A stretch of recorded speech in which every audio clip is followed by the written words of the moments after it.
Welcome to our channel. ప్రస్తుతం మనతో పాటు దాము బాలాజీ గారు సీనియర్ జర్నలిస్ట్ ఉన్నారు. వారితో ఒకసారి మాట్లాడు సార్. నమస్కారం సార్. నమస్తే. సార్, నిన్న అసెంబ్లీలో బాలకృష్ణ గారు చిరంజీవి గారి పైన ఈ కామెంట్స్ అయితే చేశారు కదా, దీనిపైన పవన్ కళ్యాణ్ గారు సీరియస్ అయ్యారని ఆయన అభిమానులు కూడా ఇప్పుడు ఫుల్ గా పోస్టులు పెడుతున్నారు. సో అలాగే ఆయన చిరంజీవి గారితో ఒక లెటర్ కూడా రాయించారని చెప్పేసి ఓ వార్త వైరల్ అవుతుంది సార్. మరి ఇది బయటకైతే పెద్దగా పవన్ కళ్యాణ్ గారు రియాక్ట్ అయినట్టు తెలియదు, కానీ లోపల మాత్రం ఆయన ఫుల్ సీరియస్ అయినట్టుగా తెలుస్తుంది. అంటే చిరంజీవి గారి పైన ఈ స్థాయిలో కామెంట్స్ చేయడం ఏ విధంగా చూడాలి? ఒకవైపేమో ఆయన ఇండస్ట్రీ తరఫున అందరినీ తీసుకెళ్లి టికెటర్స్ పెంచి ఒక పని చేస్తూ ఉంటే, ఇటువైపేమో ఆయన మీద ఇటువంటి కామెంట్స్ చేశారు. అందుకే ఇది పవన్ కళ్యాణ్ గారికి కూడా కోపం తెప్పించిందని. మరి ఏం జరుగుతుంది? పవన్ కళ్యాణ్ గారికి వర్సెస్ బాలకృష్ణ గారికి మధ్య గొడవ స్టార్ట్ అయినట్టే, ఇదేమన్నా కూటమిలో చిచ్చు పెట్టే అవకాశం ఉందా? దీన్ని ఏ విధంగా చూడొచ్చు అంటారు సార్ ఇంటర్ ఇష్యూని? మామూలుగా కూటమి అంటేనే మల్టిపుల్ పార్టీలు కలిసి ఉంటాయి కాబట్టి ఒక పార్టీ మధ్య విభేదాలు అనేది సహజం. విభేదాలు లేకుండా ఉండవు. ఒక సింగిల్ పార్టీలోనే విభేదాలు ఉంటాయి. వైసీపీలో విభేదాలు లేవా, తెలుగుదేశంలో లేవా, బీజేపీలో లేవా, కాంగ్రెస్ లో లేవా, అన్ని పార్టీల్లో కూడా విభేదాలు అనేది కామన్. ఇక్కడ రేవంత్ రెడ్డికి నిరంతరం ఒక అసమ్మతి కనబడుతుంది. అంతకుముందు వైఎస్ఆర్ ఉన్నప్పుడు నిరంతరం ఒక అసమ్మతి వరకు ఉండేది. అలాగా సింగిల్ పార్టీలోనే ఉన్నప్పుడు కూటమిలో ఉండకుండా ఉండవు. రెండోది ఏంటంటే, బాలకృష్ణకి చిరంజీవి ఫ్యామిలీకి మధ్య ఎప్పటి నుంచో కూడా ఒక కోల్డ్ వార్ అనేది ఉంది. ఎందుకంటే బాలకృష్ణ ఆయన ఫిల్టర్ లేకుండా మాట్లాడడం, ఆయనకి ఏమనిపిస్తుంది మాట్లాడేయడం, బోల్డ్గా ఉండడం, తర్వాత తను గ్రేటు, తన ఫ్యామిలీ గ్రేటు, వాళ్ళ నాన్న గ్రేటు అనే స్వభావం ఉండడం. రెండోది సహజంగానే కమ్మ సామాజిక వర్గానికి సంబంధించిన కొంత డామినేషన్ అనేది ఉండడం. ఎప్పుడైనా కూడా ఒక సామాజిక వర్గం డామినేషన్లో ఉన్నప్పుడు ఇంకొక కింది స్థాయి నుంచి ఒక సామాజిక వర్గం ఎదిగినప్పుడు రైవల్రీ అనేది ఖచ్చితంగా ఏదో ఒక రూపంలో ఉంటుంది. చిరంజీవి ఏంటంటే స్వయంగా ఎదిగి వచ్చిన వ్యక్తి. బాలకృష్ణకేమో వడ్డించడం ఇస్తారు ఆల్రెడీ వాళ్ళ నాన్న బ్యాక్గ్రౌండ్ పనిచేసి. చిరంజీవికి ఏమీ లేకుండా కింది స్థాయి నుంచి, అది కూడా ఒక అప్పట్లో కమ్మ డామినేషన్ ఉన్న కమ్మ డామినేషన్ ఉన్న సినిమా ఇండస్ట్రీలో ఒక కాపు సామాజిక వర్గం నుంచి వచ్చి చిరంజీవి ఆ స్థాయికి రావడం అనేది ఖచ్చితంగా ఒక హిస్టరీ అది. అలాంటి దాన్ని ఒప్పుకోవడానికి ఇక్కడ ఇబ్బందిగానే ఉంటుంది. ఎవరికైనా మనకంటే తక్కువ స్థాయి అనుకునే వాళ్ళు పైకి వచ్చినప్పుడు దాన్ని యాక్సెప్ట్ చేయడం అనేది ఇబ్బందిగా ఉంటుంది. యాక్సెప్ట్ చేసినట్టు కనబడినా ఎక్కడో చోట మనకు తెలియకుండానే అసహనం కావచ్చు, కోపం కావచ్చు బయటకు వస్తూ ఉంటుంది. అది మోహన్ బాబు విషయంలో చూడొచ్చు, బాలకృష్ణ విషయంలో కూడా మనకు కనబడుతుంది. గతంలో కూడా బాలకృష్ణ చాలా విసురుగా అనేక సార్లు చిరంజీవి గురించి కామెంట్లు చేయడం, మా బ్లడ్ వేరు, మా బ్రీడ్ వేరు అని మాట్లాడడం, అట్లాగే నాగబాబుకి బాలకృష్ణకి మధ్య గొడవ రావడం, ఇలాంటివి మనం అనేక సార్లు చూసాం. అయితే ఏమైందంటే చంద్రబాబుకి చాలా ఇంపార్టెంట్ పరిస్థితి ఏర్పడింది. అంటే పవన్ కళ్యాణ్ అవసరం ఏర్పడింది. పవన్ కళ్యాణ్ కూడా చంద్రబాబు అవసరం ఏర్పడినప్పటికీ పవన్ కళ్యాణ్కి పెద్ద పోయేదేం లేదు. ఆయన ఎలాగో సీట్లు వస్తాయి రావో కానీ వచ్చినా కూడా పెద్దగా వచ్చేదేం లేదు. కానీ చంద్రబాబుకి చివరి అవకాశం, రెండోది నెక్స్ట్ లొకేషన్ ఎస్టాబ్లిష్ చేయాలంటే కూడా ఇది చాలా ఇంపార్టెంట్ కాబట్టి, రెండోది బీజేపీతో టైఅప్ అవ్వాలన్నా కూడా బీజేపీ పవన్ కళ్యాణ్కి అనుకూలంగా ఉంది కాబట్టి ఈ అన్ని రకాలుగా పవన్ కళ్యాణ్కి ఇంపార్టెన్స్ ఇస్తున్నాడు. అందువల్ల బాలకృష్ణ కూడా సైలెంట్గా ఉన్నాడు. అందుకనే చంద్రబాబు జైల్లో ఉన్నప్పుడు మనం కానీ చూస్తే పవన్ కళ్యాణ్ హీరోలాగా వస్తుంటే పక్కన సైడ్ క్యారెక్టర్ లాగా లోకేష్ అండ్ బాలకృష్ణ నడుచుకుంటూ రావడం, ప్రెస్ మీట్లో కూడా ప్రధానంగా పవన్ కళ్యాణ్ మాట్లాడడం, అవన్నీ మనం చూసాం. అంటే మామూలుగా అలాంటి చేయలేడు బాలకృష్ణ. అతనికి చాలా కష్టం అలాగా. అంటే ఎవరి పక్కన నిలబడి సైడ్ క్యారెక్టర్ లాగా ఉండడం బాలకృష్ణకి అలవాట్లేదు. ఉంటే ఫ్రంట్లో ఉండాలి, లేకపోతే ఉండడు, అసలు ఫ్రేమ్లో ఉండడు. ఆయనకి ఇబ్బంది అనుకుంటే ఫ్రేమ్లోకి రాడు. అలాంటిది ఆయన రావాల్సి వచ్చింది. ఎందుకంటే చంద్రబాబు జైల్లో ఉండాల్సి వచ్చింది. అప్పుడు బాలకృష్ణ కొంత రోల్ ప్లే చేయాల్సి వచ్చింది. ఎందుకంటే లోకేష్ ఢిల్లీలో ఉండాల్సిన పరిస్థితి ఏర్పడింది. అందువల్ల బాలకృష్ణకు కూడా విధి లేకపోయినా ఉన్నాడు. అయితే ఆ కోపం లోపల ఉంటుంది అతనికి. నాకు ఇట్లాంటి వాడి పక్కన నిలబడి నేను సైలెంట్గా ఉన్నాను అనేది ఖచ్చితంగా ఉండే అవకాశం అయితే ఉంది. సో ఈ యాంగిల్లో ఉన్నప్పుడు అది నిన్న మరి ఎందుకు ఏమైందో తెలియదు బాలకృష్ణకి. అంటే ఇటీవల పరిణామాలు చూస్తే ఒక ప్రాబ్లం అయితే బాలకృష్ణ పవన్ కళ్యాణ్ మధ్య వచ్చింది. అదేంటంటే ఎఫ్డిసి చైర్మన్ ఎవరిని నియమించాలనే విషయంలో పవన్ కళ్యాణ్ గట్టిగా పట్టుబట్టాడు ఏఎం రత్నాన్ని నియమించాలని. ఎందుకంటే ఏఎం రత్నం 5 ఏళ్ల పాటు తన డబ్బులు కావచ్చు, టైం కావచ్చు, హరిహర వీరమల్లికి స్పెండ్ చేయడం, దాంట్లో 100-150 కోట్లు నష్టపోయాడు. దానివల్ల నష్టాన్ని ఇతనికి భర్తీ చేయాలని చెప్పి ఈ పదవి ఇద్దామనేది అనుకున్నాడు పవన్ కళ్యాణ్. అతని పాయింట్ ఆఫ్ వ్యూ నుంచి అది కరెక్టే, ఎందుకంటే తన కెరీర్లో ఇంపార్టెంట్ రోల్ ప్లే చేశాడు, తన సినిమాకి ఎంత కష్టపడ్డాడు పాపం అని చెప్పి ఆ కృతజ్ఞత పవన్ కళ్యాణ్ అనుకుంటే తనదైన పద్ధతిలో అతనికి హెల్ప్ చేయడంలో తప్పు లేదు. అది లీగల్గా అంటే పొలిటికల్ యాంగిల్లో ఇలా చేయొచ్చు అంటే ఇప్పుడు అందరూ అదే చేస్తున్నారు కదా, వాళ్ళకి ఇష్టమైన వాళ్ళకి పదవులు ఇస్తారు. అంతకుముందు మరి ఆయన పోసాని దానికి సమర్థుడైతే ఏం రత్నం కూడా సమర్థుడే, కాబట్టి అలాగే మనం తీసుకోలేము. కానీ ఏదేమైనా అది ఇద్దాం అనుకున్నాడు. అప్పుడు బాలకృష్ణ అడ్డుపడ్డాడు దానికి. బాలకృష్ణ తన మనిషిని అక్కడ పెట్టాలనుకున్నాడు అనేది ఒక వార్త వినిపిస్తుంది. అంటే బాలకృష్ణ జనరల్గా తెలుగుదేశం రాజకీయాల్లోకి పెద్దగా ఇన్వాల్వ్ కాడు, కానీ ఎప్పుడైనా తన క్యాండిడేట్లు ఎవరైనా ఉన్నప్పుడు మాత్రం చంద్రబాబు మీద ప్రెజర్ చేసి తన పంతుని నెగ్గించుకుంటాడు అనేది ముందు నుంచి ఉంది. అంత తప్ప మిగతా ఇబ్బంది పెట్టాడు బాలకృష్ణ. ఎందుకంటే బాలకృష్ణ లేకపోతే నందమూరి ఫ్యామిలీ అనేది చంద్రబాబుకి ఎంత సపోర్ట్ ఇవ్వదు. నందమూరి ఫ్యామిలీ సపోర్ట్ అనేది చంద్రబాబుకి చాలా అవసరం.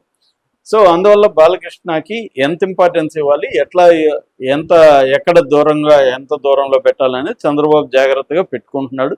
బాలకృష్ణ కూడా తన అల్లుడు లోకేష్ కాబట్టి, కూతుర్నిచ్చి పెళ్లి చేశాం కాబట్టి మరీ ఎక్కువ డ్యామేజ్ కాకుండా జాగ్రత్తగా బ్యాలెన్స్ చేసుకుంటూ వెళ్తున్నారు. అయితే ఇప్పుడు మరి ఈ మధ్యకాలంలో మరి ఈ ఎఫ్డీసీ ఇష్యూ వల్ల గొడవ అయిందా, లేకపోతే ఇంకేమన్నా కోల్డ్ వార్ వ్యవహారాలు ప్లేరప్ అయినా తెలియదు, కానీ సడన్గా బాలకృష్ణ ఈ మధ్యకాలంలో ఎప్పుడు కూడా చిరంజీవిని ఇలాగ ఓపెన్గా మాట్లాడలేదు. సడన్గా ఆయన మాట్లాడడం జరిగింది. అంటే వాడు వీడని సంబోధించడం, అంటే డైరెక్ట్గా చిరంజీవిని వాడడం లేదు. మామూలుగా ఆయన కామినేని శ్రీనివాసరావు చిరంజీవి గారు గట్టిగా అడిగితేనే జగన్ కలవడానికి ఒప్పుకున్నాడు, వీళ్ళందరినీ తీసుకుపోయినా కూడా జగన్ రావడానికి ఆ శాడిస్టు రాలేదు, కానీ చిరంజీవి గట్టిగా నిలదీస్తాడు, నానేని ఏమయ్యేమే ఎంతమందిని తీసుకొస్తే రాకపోతే ఎలాగంటే అప్పుడు వచ్చాడు ఆ శాడిస్టు అనేది ఆయన మాట్లాడాడు. దానికి ఎవడు అడగలేదు ఆ సైకోగాడిని అని ఈయన లేచాడు, పైకి లేచి మాట్లాడాడు అసెంబ్లీ. అది ఒక రకంగా చిరంజీవిని అవమానించినట్టుగానే ఉంది. సో రెండోది ఏంటంటే జగన్ని ఎలాగో సైకో అనడం అనేది వాళ్ళ అందరికి అలవాటు, కొత్తగా ఇప్పుడు ఏమి బాలకృష్ణ అయింది కాదు, అననోళ్ళు ఎవరు లేరు తెలుగుదేశంలో. టాప్ లీడర్షిప్ అందరూ జగన్ని సైకో అనడం అనేది కామన్ వాళ్ళకి. సో అదేమీ విచిత్రం కాదు. కాకపోతే ఇప్పుడు జగన్ అయిపోయినది, ఇప్పుడు జగన్ని మళ్ళీ సైకో అని అసెంబ్లీలో డిస్కస్ చేయాలన్న చర్చ కూడా ఉంది. ఏదేమైనా బాలకృష్ణ ఇలా అనేసాడు. సో దాన్ని ఎలా ఖండించాలో కూడా ఎవరికి తెలియక సైలెంట్ అయిపోయారు. సైకో అన్నప్పుడే నవ్వారు, హ్యాపీగా ఉన్నారు అసెంబ్లీలో, కానీ ఈ మాట మాట్లాడినప్పుడు ఎవరు సైలెంట్ అయిపోయారు. సో దాంతోపాటు పవన్ కళ్యాణ్ కూడా అటాక్ చేసే విధంగా బాలకృష్ణ, నా పేరు ఎఫ్డీసీకి సంబంధించి నా పేరు 9వ లిస్టులో 9వ పేరు ఉంది, ఎవడు చేర్చమన్నాడు, ఎవడు అడిగాడు మమ్మల్ని నా పేరు పెట్టమని, నేను కందులో దుర్గేష్ కూడా ఫోన్ చేశాను అనేది ఇచ్చాడు. ఇది ఎవరు ఊహించలే. అంటే చిరంజీవిని అనడం, ఇండైరెక్ట్గా పవన్ కళ్యాణ్ అనడం. ఎందుకంటే దుర్గేష్ అంటే పవన్ కళ్యాణ్ చెప్పకుండా లిస్టు ఉండదు, ప్రిపేర్ కాదు. ఒక రకం పవన్ కళ్యాణ్ డిసైడ్ చేస్తాడు. అలాంటప్పుడు దుర్గేష్ అన్నాడంటే పవన్ కళ్యాణ్ అన్నట్టే, నన్నెవడో నీ పేరు నిన్ను చేర్చమన్నారా నేనేమన్నా అన్నంతగా డైరెక్ట్గా అడిగాడు. సో అది కూడా ఒక రకమైన కేర్లెస్నెస్ ఉంటుంది బాలకృష్ణ మాటల్లో. ఎవరినన్నా అనేటప్పుడు ఆ మధ్య ఆయన అక్కినేని తొక్కినేని అనడం కూడా క్యాజువల్గా వచ్చేస్తుంది, అతని స్టైల్ అది. అది మంచి చెడు పక్కన పెడితే ఆయన స్టైల్ అలాగే ఉంటుంది. ఆ సెటైరు, ఒక కేర్ చేయని ఒక తత్వం, చిన్న చూపు చూడడం ఇతరులని, అలాంటివి ఉంటాయి. మళ్ళీ అట్ ద సేమ్ టైం వాళ్ళకి రెస్పెక్ట్ ఇస్తాడు, అన్నీ ఇస్తాడు, కానీ ఒక్కోసారి అతను అలా మాట్లాడేస్తుంటాడు. సో దీనివల్ల ఇప్పుడు ఏమైందంటే పవన్ కళ్యాణ్కి సీరియస్ కోపం వచ్చిందని చెప్తున్నారు. ఎందుకంటే పవన్ కళ్యాణ్ మీద ఎంత డిపెండ్ అయి ఉందో పవన్ కళ్యాణ్కి తెలుసు. అందుకని పవన్ కళ్యాణ్కి ఎక్కడ అవమానం జరిగినా ఆయన గమ్మున ఉండట్లేదు. బిగినింగ్ నుంచి కూడా చూస్తే మనం హోమ్ మినిస్టర్ అనిత మీద మాట్లాడడం కానీ, తర్వాత కాకినాడ వెళ్ళి సీట్ ద షిప్ అనడం కానీ, తర్వాత తిరుమల లడ్డు విషయంలో కానీ, తర్వాత తిరుపతిలో తొక్కిసలాట జరిగినప్పుడు కానీ, ఇలాగ అనేక సందర్భాల్లో మొన్నటికి మొన్న అతను బోండా ఉమా మీద మాట్లాడడం కానీ, ఇలాగా ఎప్పుడు కూడా పవన్ కళ్యాణ్ తన మీదకి ఎవరైనా వస్తే మాత్రం సహించడు. ఎందుకంటే నేనెందుకు సహించాలి, నాకు ఇంపార్టెన్స్ ఉంది ఇక్కడ, నాకు తెలుగుదేశం లేకపోయినా బీజేపీతో పొత్తు పెట్టుకొని వెళ్ళగలను, వీళ్ళకి నా అవసరం ఎక్కువ ఉంది, నాకు వీళ్ళ అవసరం కంటే కూడా అనేది పవన్ కళ్యాణ్కి ఉంటుంది, అది వాస్తవం కూడా.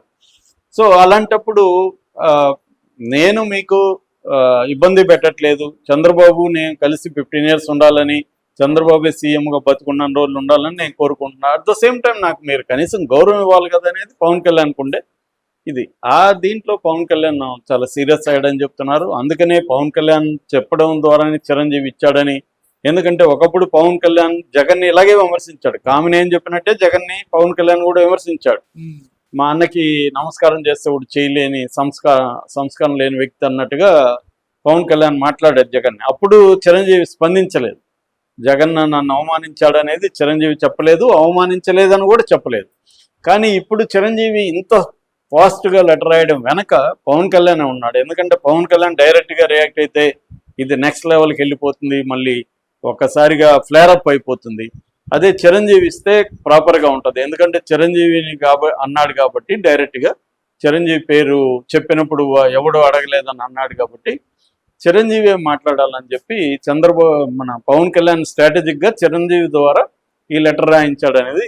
అది కూడా తను కూడా లెటర్ని చూసి కొన్ని పదాలు ఉంటే తీసేసి, అంటే జగన్కి మరీ జగన్ నన్ను సాధారణంగా ఆహ్వానించాడు అవన్నీ లేకుండా కొట్టే తెచ్చిలాగా నేను జగన్ అడిగాను, జగన్ అదే పేర్ని నాన్ని అడిగాను కలుద్దామని. పేర్ని నాన్ని ముందు చిరంజీవి గారిని రమ్మనండి అన్నాడు, నేను లంచ్కి వెళ్ళాను, లంచ్లో చెప్పాను.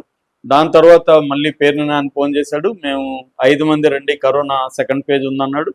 లేదు 10 మంది వస్తాను, 10 మంది పోయాము, మేము అడిగాము, ఆయన పెంచాడు అనేది చెప్పారు తప్ప అతను పాజిటివ్గా రియాక్ట్ అయ్యడం, జగన్ ఎక్కడ పొగడలేదు ఒక్క మాట కూడా. జగన్ సాధారణంగా ఆహ్వానించడం అవన్నీ వైసీపీ వాళ్ళు రాసుకుంటున్నారు, ఆ లెటర్లు లేదు.